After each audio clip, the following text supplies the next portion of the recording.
El aprender a entender la lectura, ¿no? Del comportamiento de los usuarios, ¿no? A través de ciertas métricas, te puede ayudar a tomar decisiones asertivas sin tanto dolor, sin tanto costo también, que inclusive a mí en algunas ocasiones tal vez tomar malas decisiones hasta me costó el trabajo y que pudo haberse anticipado, ¿no? De esta forma. Entonces, pues más allá de las herramientas como Mixpanel o como Amplitude, que son sumamente amigables, el que tú aprendas a leer estos indicadores del comportamiento de tus usuarios, ¿no? Como el funnel por el que están pasando, el time to value, no sé, encontrar cuáles son los desertores y cuáles son sus características para crear cohorts, etcétera, te da a ti o te obliga a ti a entender de fondo a tus usuarios. Bienvenidos a The Product Latam Podcast, el espacio donde exploramos el mundo de los productos digitales en Latinoamérica. Aquí conversamos con líderes, expertos y talentos emergentes, personas que están redefiniendo cómo se construyen y escalan productos en la región. En cada episodio descubrirás estrategias, herramientas y aprendizajes prácticos, todo de la mano de quienes están marcando la diferencia en tecnología, innovación y diseño de productos. Síguenos y aprende cómo potenciar tu carrera y tus proyectos. Y conéctate con nosotros en LinkedIn e Instagram.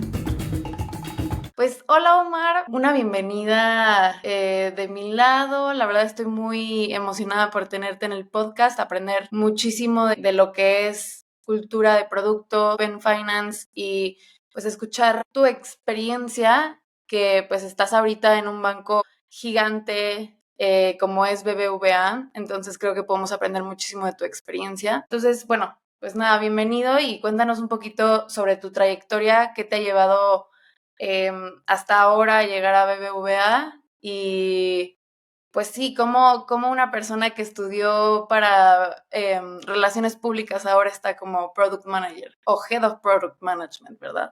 Yo creo que cada product manager tiene historias únicas porque no hay una carrera, ¿no? Que se llame soy licenciado en product management. En mi caso es muy sui generis porque es más común encontrar un PM que venga del ámbito tech, ¿no? O inclusive de negocio. Pero ¿por qué alguien que estudió relaciones públicas como yo termina en una disciplina tan bonita y tan apasionante como es esto? Voy a intentar resumirlo porque es la historia de mi vida. Yo inicié haciendo relaciones públicas para Grupo Salinas. Y como sabrás, dentro del grupo existen compañías como Banco Azteca, como Electra, que van dirigidos a la base de la pirámide. Y yo fui contratado no solo como relaciones públicas, sino para el área de sistemas. ¿Por qué? Porque no, aunque el grupo en algunos negocios vaya dirigido a la base de la pirámide, significa que sus sistemas y sus tecnologías sean de baja calidad, en lo absoluto. Yo que estuve allí para verlas, ¿no? Sus centros de operaciones son de primer nivel. Y esa era mi labor, comunicar interna y externamente que teníamos pues la mejor tecnología como cualquiera de nuestros competidores nacionales e internacionales. Pero te imaginarás que cuando pues me presentaban las aplicaciones, tanto internas como externas, yo a veces las veía y les decía a los ingenieros o a los diseñadores, oye, es que cómo voy a presentar esto allá afuera, esto tiene esta falta de ortografía, ¿no? O este botón de continuar está a la izquierda y está atrás, entonces no hace sentido. Entonces, indirectamente fui como involucrándome en un concepto que no existía entonces, que era el UX, ¿no? Entonces ya me empezaban a buscar tanto los ingenieros como los diseñadores web y móvil, pues como recomendaciones desde la perspectiva de alguien fresco, ¿no? Que no estuviera tan metido en la parte de la construcción, como si yo fuera el usuario. Y poco a poco esto me fue metiendo más y más hasta que en algún momento mi jefe de ese entonces me dijo, oye, vamos a crear un área de UX, es independiente del área de diseño, es casi casi infraganti, y quiero que tú la dirijas, ¿no? Y así empezamos a picar piedra en un mundo que yo no conocía, ¿no? Que todo el mundo me confundía con diseño web, con diseño móvil, pero no, esto trataba más de las personas y menos de las pantallas, ¿no? O sea, porque una experiencia va más allá que del touch point en el cual estás activando y en eso me empecé a involucrar. Y bueno, creo que en este ámbito, en el UX, tuve el grosso de mi carrera profesional, en donde pasé de Grupo Salinas a Yusacell, que en ese entonces era parte del grupo, y luego nos compró AT&T. Cuando llega AT&T, no me quedo con el área de UX y me dan otra que se llama Change Management, en la cual no sentí un fit en mis actividades y tampoco en la parte cultural. Un tema únicamente de fit, que AT&T es una empresa maravillosa y tiene gente bien talentosa. Y es aquí donde inicia mi experiencia como emprendedor. Aquí como emprendedor, intentando impulsar mis conocimientos en UX, hago a través de un makerspace y algunos ingenieros que me ayudaron, un wearable, ¿no? Una tecnología vestible que en este caso era una chamarra para niños con el propósito de hacer el aprendizaje académico más inmersivo, ¿no? En este caso, que no fueran espectadores como enfrente de un maestro y que ellos, a través de participar en las dinámicas con movimiento, pues realmente se generara un aprendizaje, pero un aprendizaje también de propósito, ¿no? Vaya, me puedo seguir más allá del por qué la independencia de México fue en tal fecha, entender lo que motivó eso, ¿no? Porque hay que levantar la voz, ¿no? Y no dejarnos. Y bueno, hice una excelente experiencia de usuario, cambiándola de lo que suele ser en pantallas móviles al cuerpo, al movimiento. Y como dirían, en otra industria tuve éxito en la crítica porque les encantó a los medios, les encantó a los usuarios, pero un rotundo fracaso en la taquilla, ¿no? Nadie lo compró, nadie puso sus 16 dígitos de su tarjeta ni nada, ¿no? Entonces dije, pero ¿por qué? Si le encanta el usuario final, estoy resolviendo un problema, porque esto no fue un negocio, si además el precio es asequible. Dije, creo que tengo que aprender más. Y es allí donde empiezo a encontrar la profesión de Product Management y aprenderla, pues ya sabes, por Coursera, descargué el Product Book, entender las metodologías ágiles y una empresa llamada Jade, una startup maravillosísima, me da la oportunidad de ser PM por primera vez, ¿no?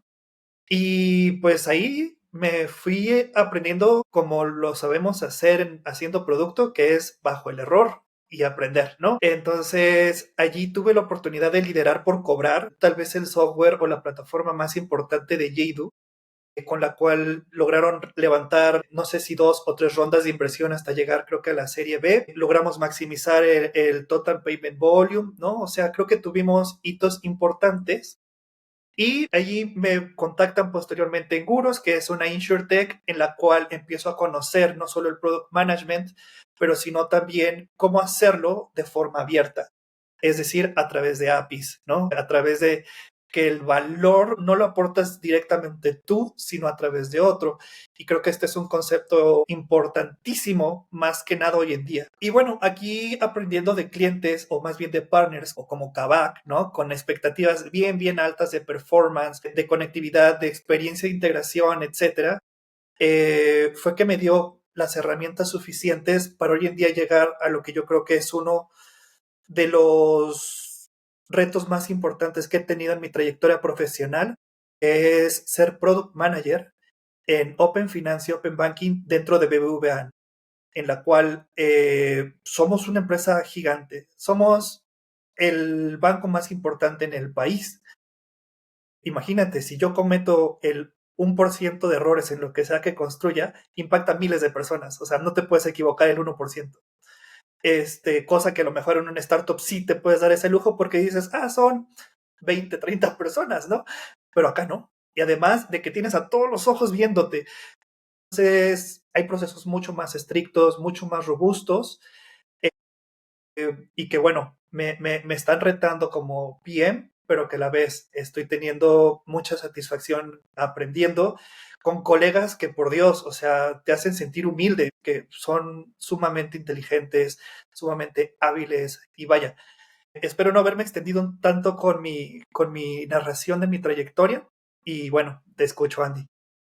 Sí, no, está perfecto, me encanta. Me ayudaste un poco como a aclarar y redactar algunas preguntas también sobre tu experiencia y, bueno, gran recorrido también. Pues me gustaría saber un poquito más, o sea, creo que todos llegamos al mundo pensando que sabemos qué es Open Banking y qué es Open Finance y creo que es una pregunta súper válida, aunque seguramente mucha gente de la que nos esté escuchando sepa perfectamente qué es. Me gustaría como que llegar un poquito a la profundidad, qué es, qué significa, de dónde nace, no sé si tengas algunas, como que algún insight que podamos como que conocer de tu lado y pues llenarnos un poquito más de conocimiento. Al menos para que no repitan mis mismos errores, ¿no? Que pueda servir al menos de ello.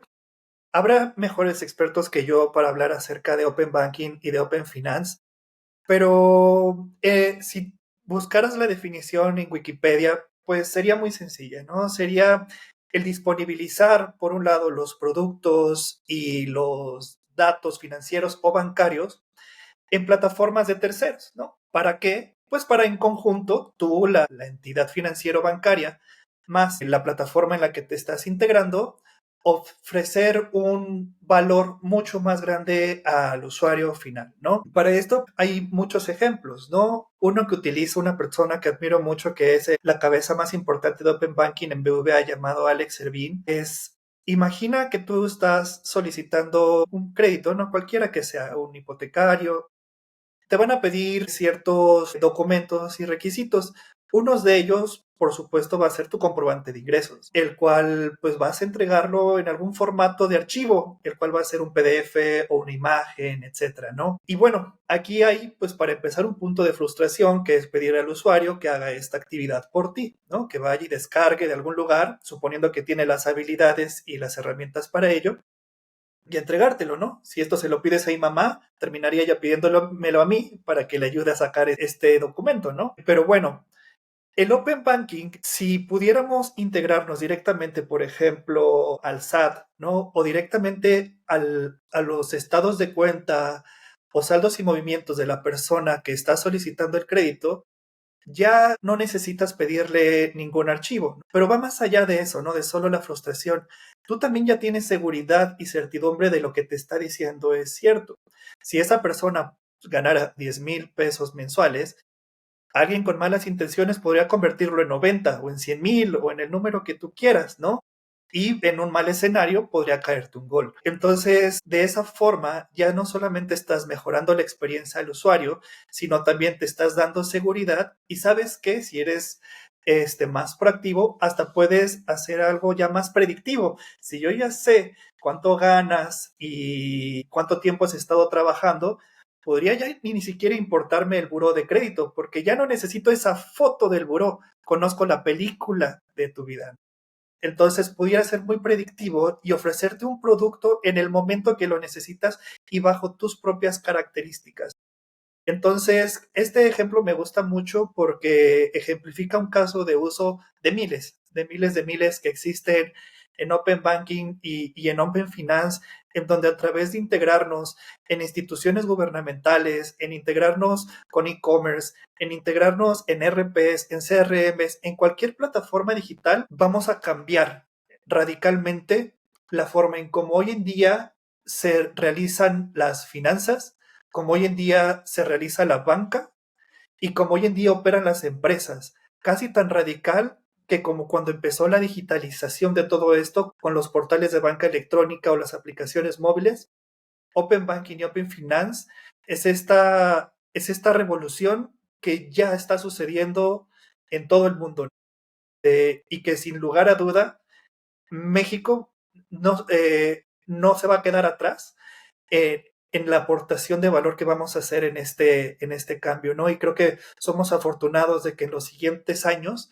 vamos a empezar a ver todo eso, ¿no? Cómo ya no vas a tener que saltar de Amazon a tu aplicación móvil para hacer un pago, ¿no? Ni sacar tu tarjeta, que desde allí todo suceda, ¿no? Que desde, por ejemplo, los contadores ya no tengan que estar brincando a sus estados de cuenta o haciendo integraciones host to host que toman 2 años, porque allí va a suceder ya la conciliación automática, dado que cada movimiento y transacción que suceda va a suceder en su RP, ¿no? Ya no directamente en su banca electrónica, donde tendría que descargar un PDF, etcétera, ¿no? Entonces, vaya que puedo pasarme aquí 2 horas hablando de muchos beneficios que vamos a ver con respecto a esta transformación.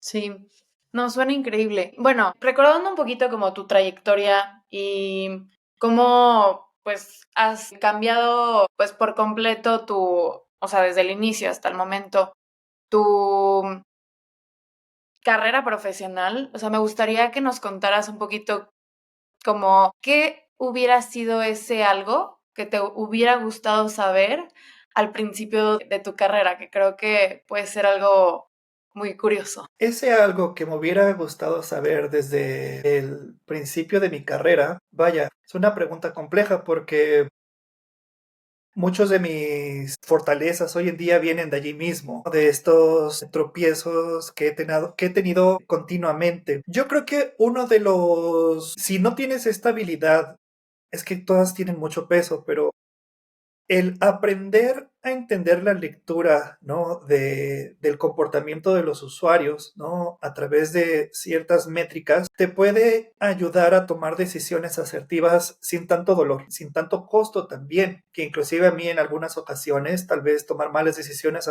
hasta me costó el trabajo y que pudo haberse anticipado, ¿no? De esta forma.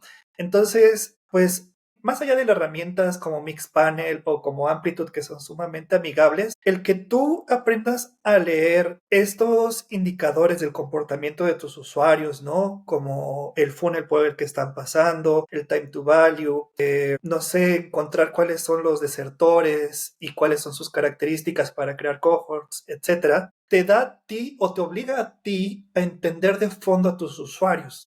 Y cuando digo analizar data, créeme que Mixpanel y Amplitude o la herramienta que quieras no te lo va a decir, porque a veces te empieza a dar respuestas que no comprendes.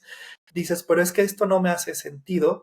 Y siempre cualquier, al menos en mi caso, por supuesto que tal vez puede no representar a todos, la data, si bien nos ayuda a tener certidumbre de lo comportamiento que estamos observando, requiere volverse cualitativa después al tener que contextualizarla con el usuario o con quien te puede dar esa respuesta, ¿no? Para que la entiendas por completo, ¿no? Y si yo hubiera tenido ese conocimiento, vaya, desde el día cero, los productos en los que he trabajado hubieran tenido una atracción mucho más rápido, un growth también más acelerado, vaya, algunos usuarios que se bajaron, ¿no? Y creo que es una herramienta indispensable, inclusive más allá de cualquier metodología, ¿no? Creo que al final la forma de trabajar puede variar de empresa a empresa, y muchos aplicamos las metodologías como de formas diferentes, pero si al final conoces a la persona más importante en la mesa, que es el usuario, a través de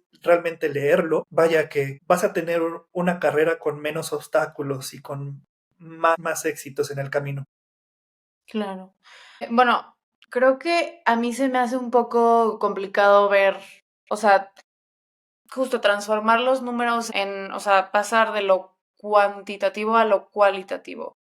Y no sé si es un tema un poco como, pues sí, de no tener como que el contexto completo o qué sería como ese algo o la forma en la que tú como te imaginas el transformar esta data. O sea, ¿cuál sería como el paso a paso o algún ejemplo que nos ayude a ver la data y transformarla a algo cualitativo? ¿Crees que se puede hacer con solo los datos o tienes que ir más allá? Wow, bueno, creo que la pregunta inicia desde la generación del dato per se, ¿no? ¿Cuántas veces yo definiendo la taxonomía después me empiezo a cuestionar si la definí bien, ¿no? Si le dije al ingeniero que vaya a insertar, por ejemplo, los eventos en segment, las características adecuadas para decir que un time to value, por ejemplo, esto es lo que significa time to value, ¿no?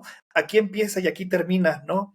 ¿Y qué significa value entonces? ¿Qué lo detona? ¿Qué no? ¿O qué es un usuario activo? Una pregunta más sencilla, ¿es cuando realmente hacen login o cuando Entonces, hay desde la generación o desde la definición de la taxonomía del dato, desde allí empiezan las preguntas importantes porque, pues bueno, todo empieza a irse para arriba o para abajo si no empezaste bien por aquí. Y sobre la otra parte de la pregunta, de en qué momento convertimos la data quanti en cualitativa, pues tiene que ver cuando, como para ¿cuál sería la respuesta adecuada? En un escenario, por supuesto, es cuando la data que estás interpretando, pues no te hace total sentido, ¿no? Es que te iba a dar ejemplos de BVA, pero hay cosas que no puedo compartir, ¿no? Por privacidad.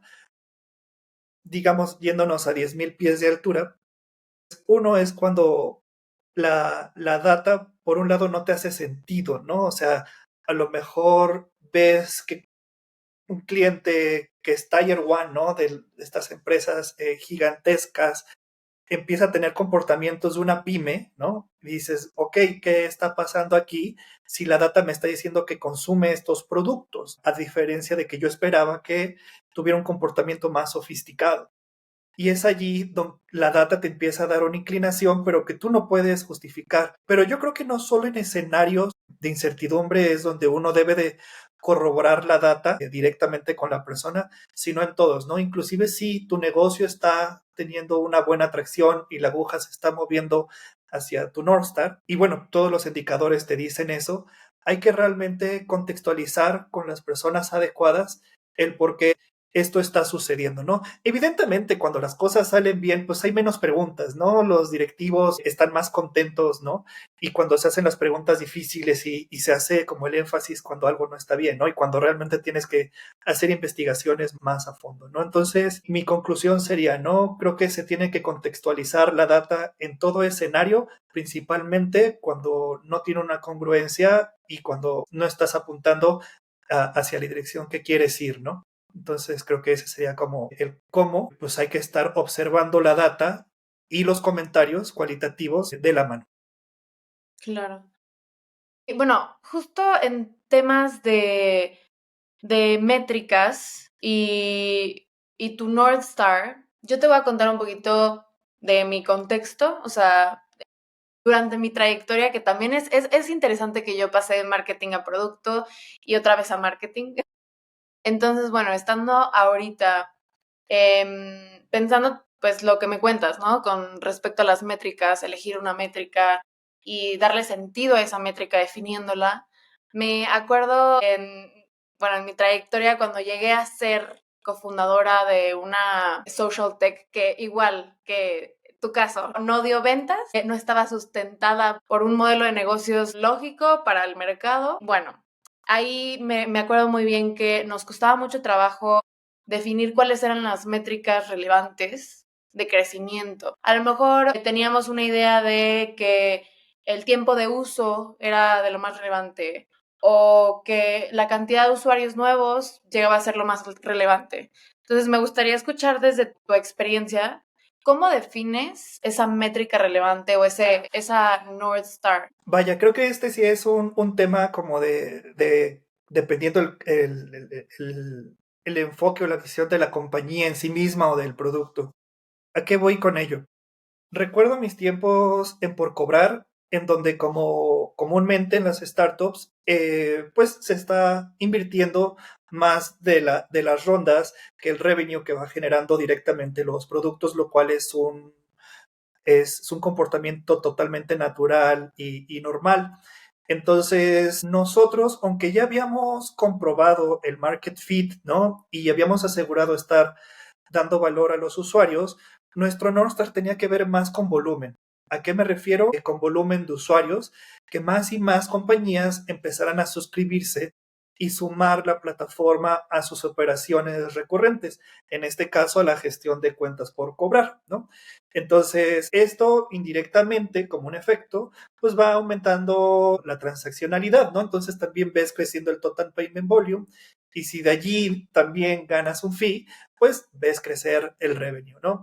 Pero no empezamos por el final, ¿no? Queriendo crecer el revenue, sino la métrica que queríamos era realmente demostrar ante todo el mercado que la plataforma otorgaba valor al tener un volumen alto de usuarios y esto era también la métrica que entiendo desde los inversionistas estaban observando con mayor interés. Entonces eso es por un lado, ¿no? La startup quiere más bien demostrar que aporta valor y que hay un mercado para ellos. Y ahora me encuentro en el otro lado de la moneda, ¿no? Por ejemplo, en el banco. Acá en el banco se dice que tenemos paciencia, pero no tanta. Y aquí realmente lo que, lo que importa es el negocio que estás generando, o como le decimos, hacer sonar la cajita. Entonces, eh, digo, sé que no aplica a todos los productos, a un canal sería una métrica diferente, pero el North Star que nos definimos tiene que ver 100% con el buy, ¿no? El beneficio de antes de impuestos, y los hemos proyectado. En una startup sería ridículo proyectar algo a 5 o 7 años, porque sabes que todo va a cambiar, inclusive vas a pivotear, ¿no? Por completo. Acá no, sí tienes que tener muy claro esta prospección, ¿no? De hacia dónde vas a llegar, ¿no? Hablando del beneficio del BAI, ¿no? Del beneficio antes de impuestos. Y eso va a ser la métrica que te va a estar midiendo y con la que internamente también vas a ser evaluado, inclusive si tu iniciativa va a seguir siendo fondeada o no.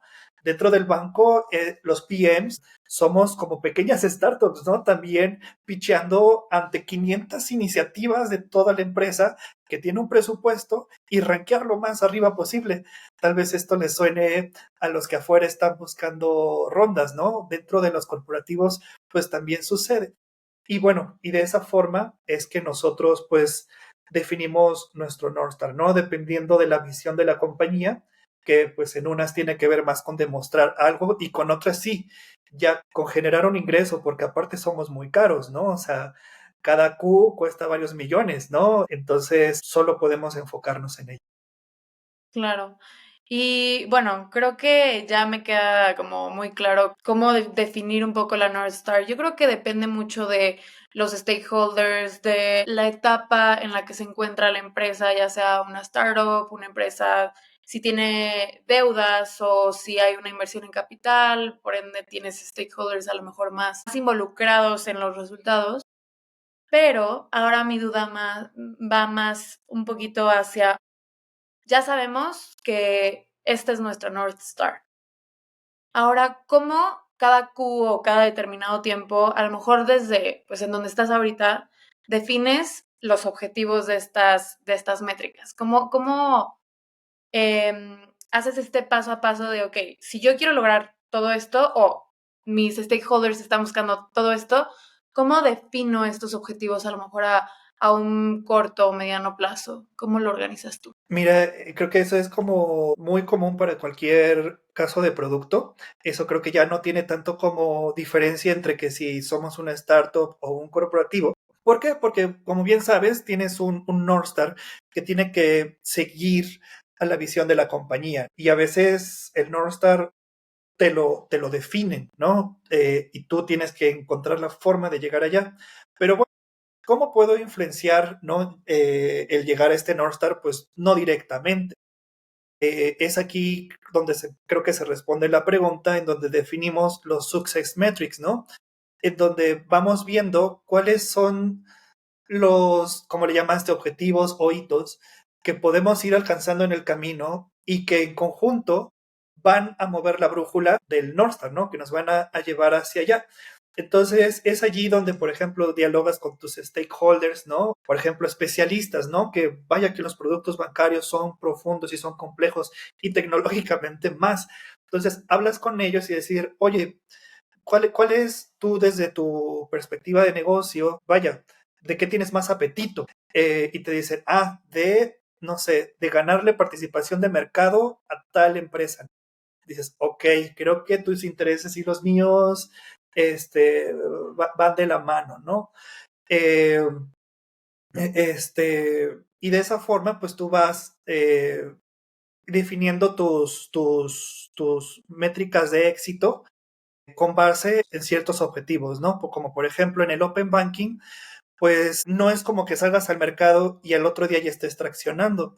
Deberías primero lograr integrarte en un número de plataformas digitales antes de llegar al consumidor final, ¿no? Entonces, ¿qué tan fácil hagas esta experiencia para el desarrollador de la plataforma intermedia?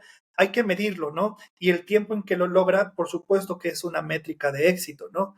Y ya una vez que el usuario final está utilizando la plataforma, empiezas a ver otras, ¿no? Efectivamente, si lo está utilizando diario, semanalmente, qué tanto porcentaje de vinculación está teniendo y finalmente ver si estas métricas de éxito están influenciando la métrica principal, que sería ya tu North Star, ¿no? Pero reitero, creo que independientemente a la compañía en la que estés, aquí el cómo definimos un North Star y cómo lo vamos monitoreando con diferentes success metrics es que lo hacemos.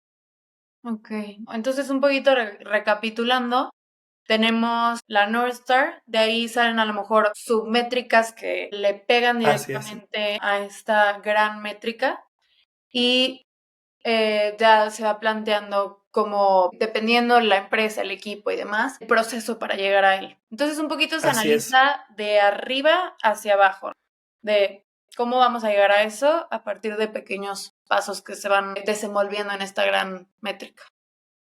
Pero Sí, allí hay ¿cómo decir?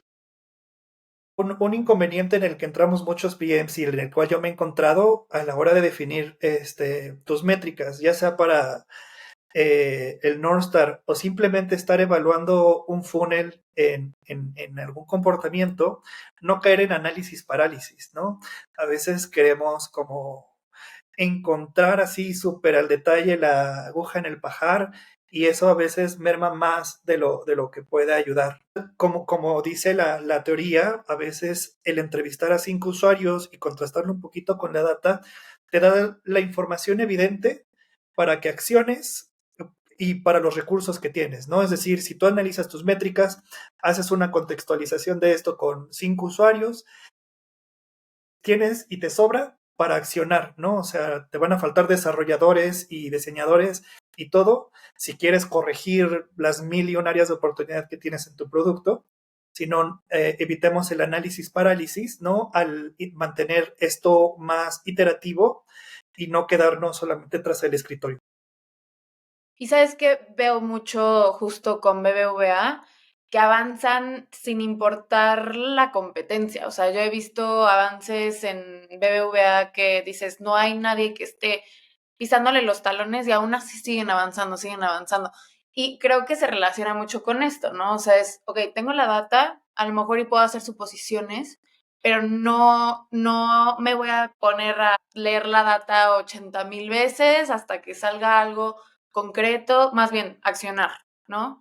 Y ahí me gustaría ya relacionarlo un poco al momento de accionar. O sea, tienen la métrica, el objetivo, la North Star, a lo mejor hasta los Qs definidos para lograr sus objetivos y los hitos y las success metrics.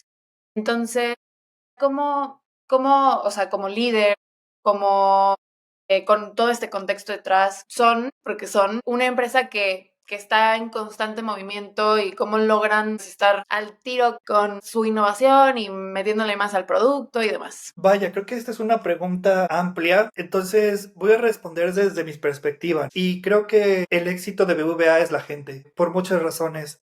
Uno, hay gente talentosísima, o sea, gente que me ha enseñado muchísimo en diferentes índoles.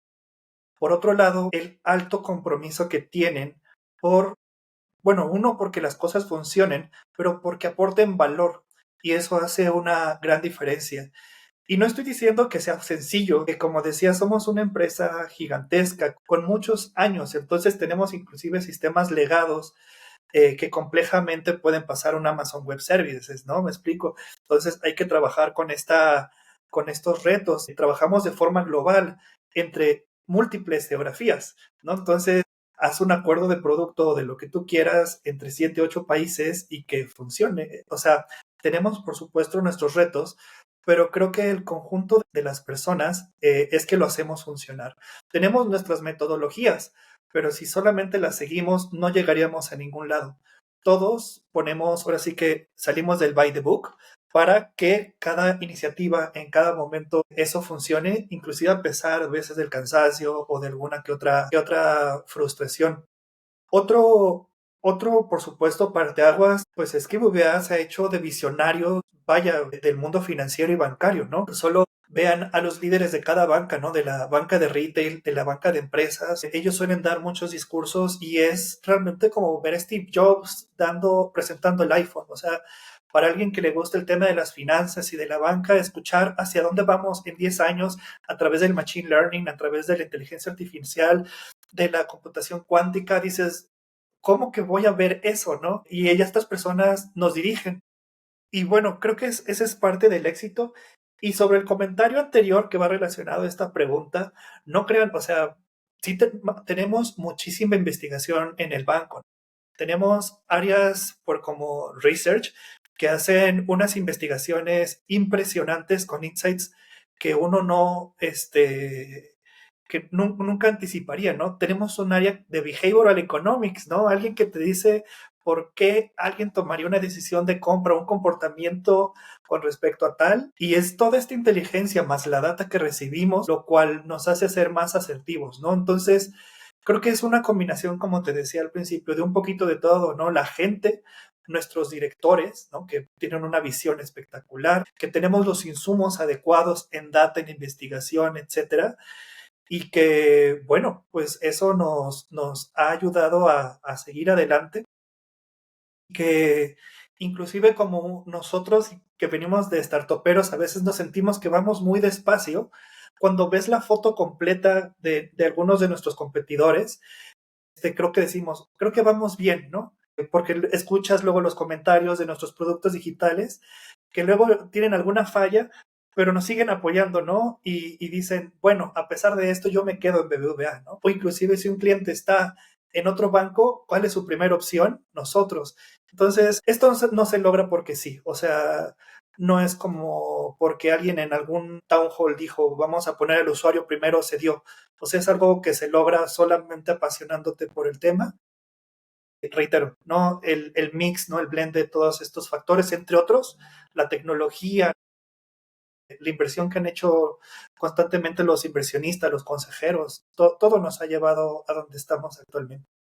Sí, y creo que, bueno, a mí se me hace súper relevante lo que acabas de decir con respecto a la foto completa. O sea, en startups tú ves y de repente hay un growth impresionante y eso también te puede llevar a totalmente lo contrario, ¿no? O sea, lo que rápido sube también puede bajar. Entonces, creo que en ese caso, o sea, ¿tú qué dirías como como para esa gente que trabaja en startups o tiene una startup?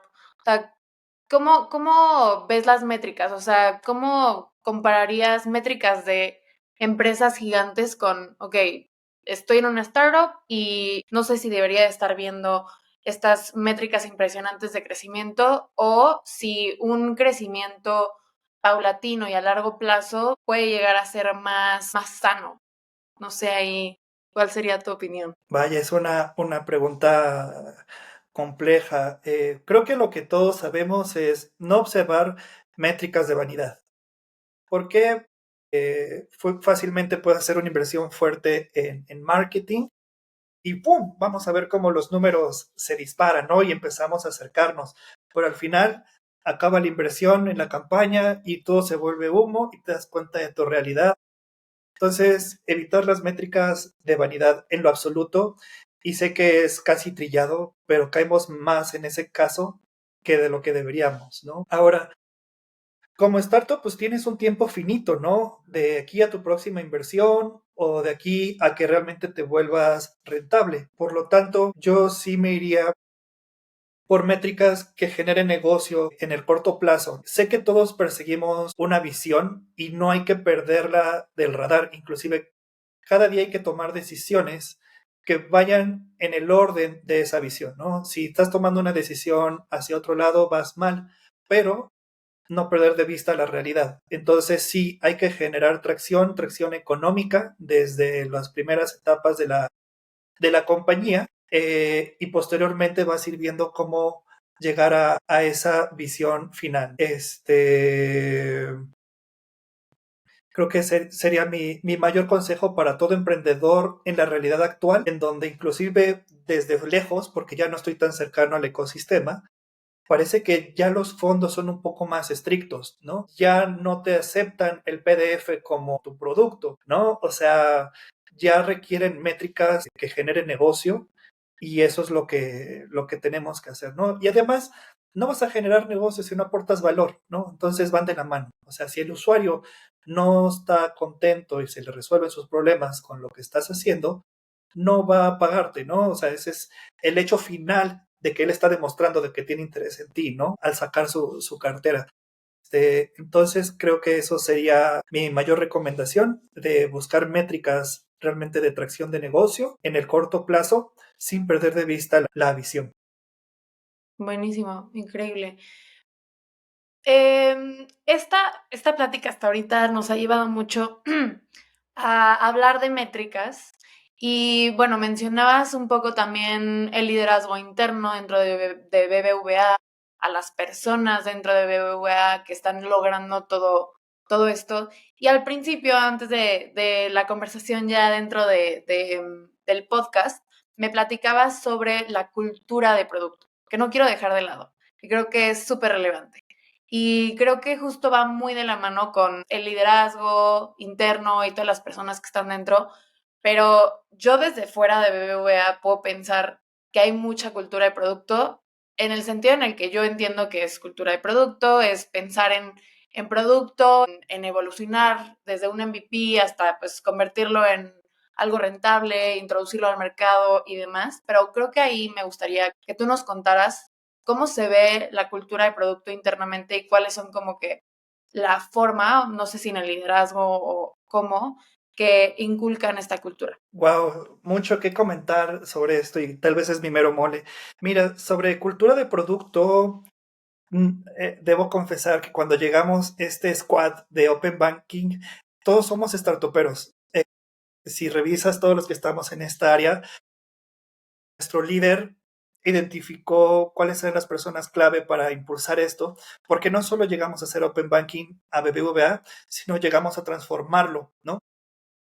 Con prácticas o las mejores prácticas de la industria startupera. Y como verás, éramos como esta célula que llegó a un cuerpo gigante y mandó a muchas celulitas a atacarnos porque éramos un ente extraño. Y bueno, ha sido un proceso de mucho aprendizaje, donde hemos hecho vínculos fuertes, no sin unos cuantos roces. Y bueno, efectivamente uno es no empezar iniciativas, pues primero, sin no centrarnos debidamente en el usuario, ¿no? Hay veces que se sacaban, por ejemplo, APIs o algún otro artefacto solo porque tenía que hacerse, pero llegaban a su liberación a ponerse y empolvarse en un anaquel, porque no había un cliente disponible para consumirlo, ¿no? O inclusive productos que sí podrían otorgar valor, pero que no se habían pensado en los casos de uso que esto pudiera atender. No había pensado de esa forma.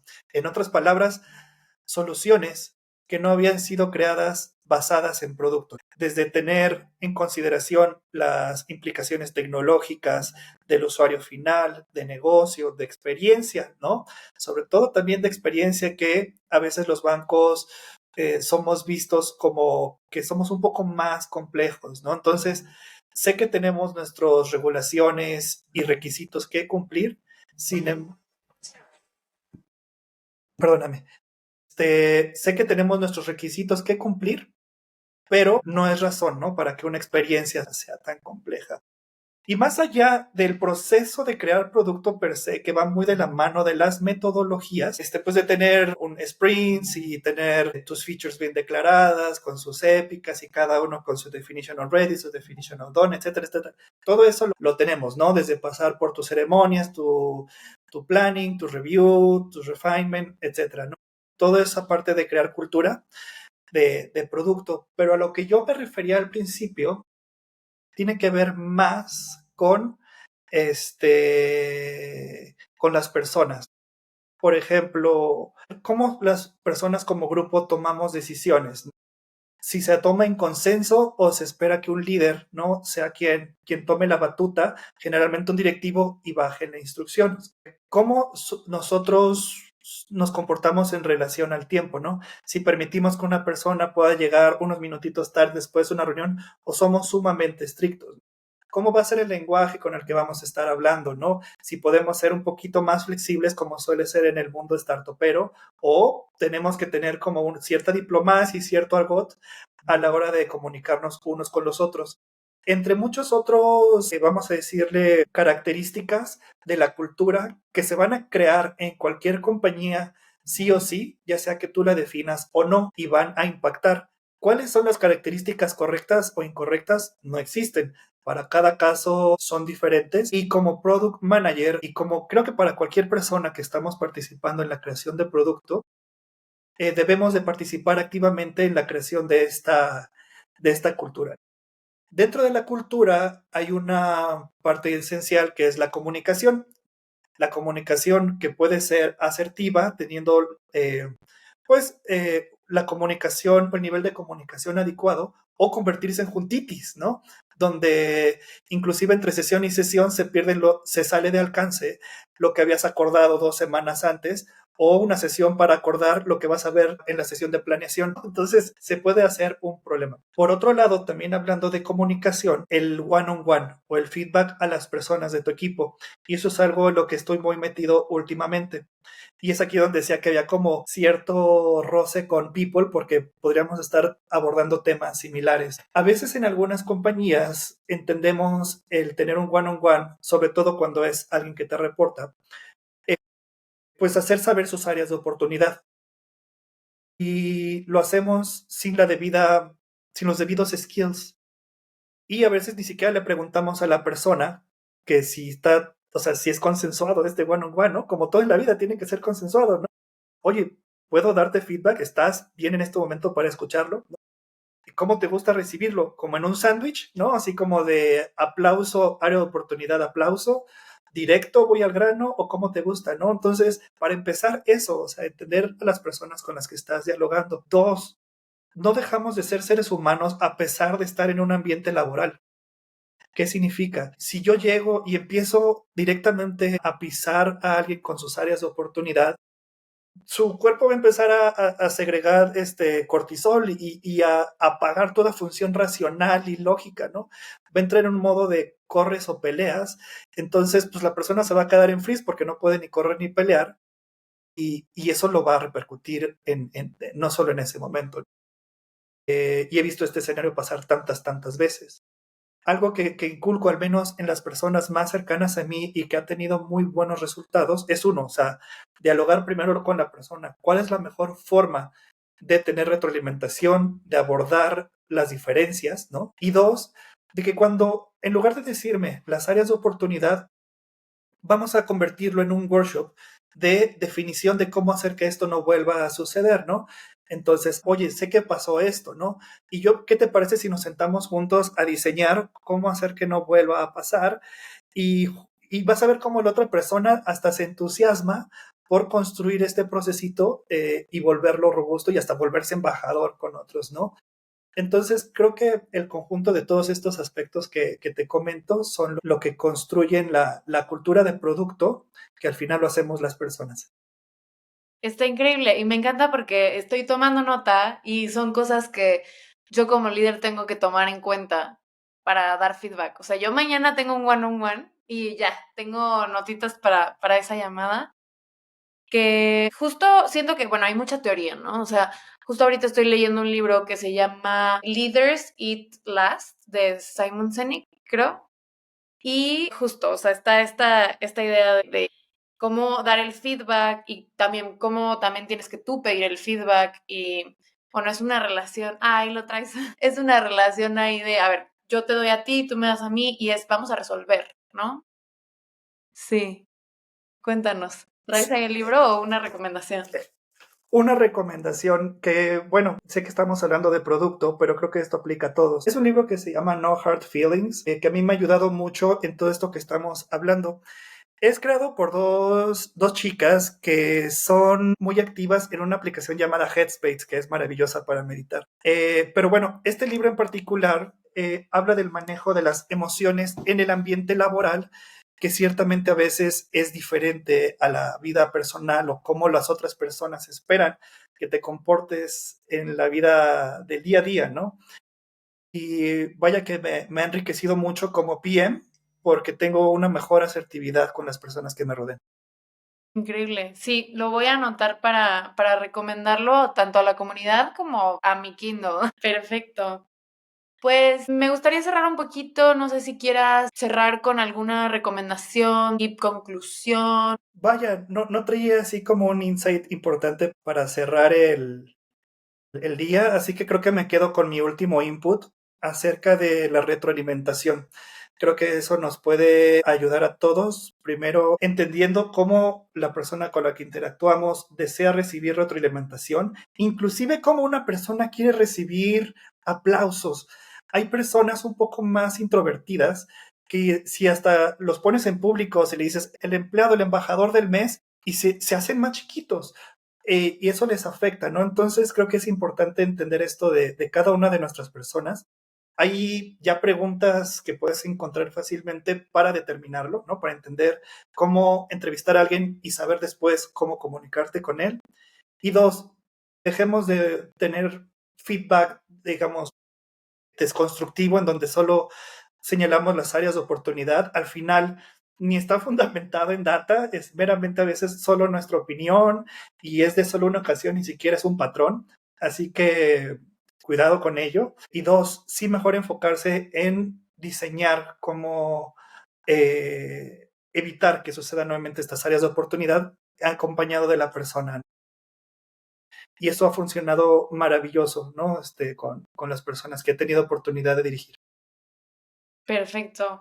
Pues Tomar, muchísimas gracias por esta llamada. El podcast va a quedar increíble. Creo que tiene muchísimo jugo, información, muchísimo aprendizaje. Entonces te agradezco muchísimo por acompañarnos hoy. No, pues gracias a ti, Andy, por darme esta oportunidad. Es mi primera participación en un podcast. Espero no haberlo hecho tan mal, pero sepan que si bien asertivo o no, lo que les dije es realmente de mi aprendizaje y viene con la mejor intención. Así que gracias por este espacio a ti y a toda la producción. Gracias. Bye Súper. bye.